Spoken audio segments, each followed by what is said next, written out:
আজকে আমি আপনাদের একটা সিঁড়ি দেখাচ্ছি। সিঁড়ির কিছু বেসিক রুল আছে।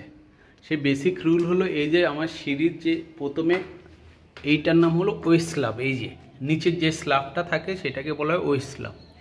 এই ওয়েস্ট স্ল্যাবের থিকনেস সবসময় আমাকে 6 ইঞ্চি মিনিমাম 6 ইঞ্চি রাখতে হবে। মিস্ত্রির কথা শুনে কখনো 4 ইঞ্চি বা 3 ইঞ্চি রাখলে এটা ফিউচারে প্রবলেম হতে পারে। সেই জন্য স্ট্যান্ডার্ড হলো আমার 6 ইঞ্চি, আপনি 6 ইঞ্চির থেকে বেশিও রাখতে পারেন।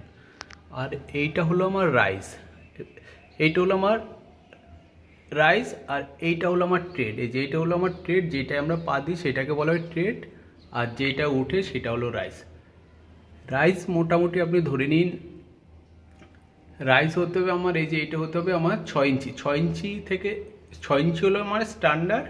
কখন আপনি 5 ইঞ্চিও রাখতে পারেন, আর 6 ইঞ্চির থেকে বেশি যাওয়াটা ঠিক না।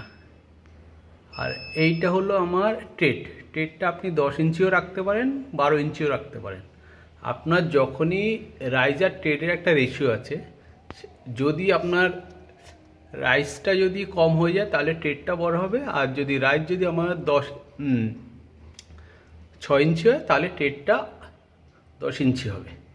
ঠিক আছে, এগুলো সবসময় একটা সিঁড়ির মেনটেন করবেন। আর রডের ক্ষেত্রে কখনো 12 mm এর নিচে রড ইউজ করবেন না, সেটা আমি আরেকটা ভিডিওতে দেখাবো।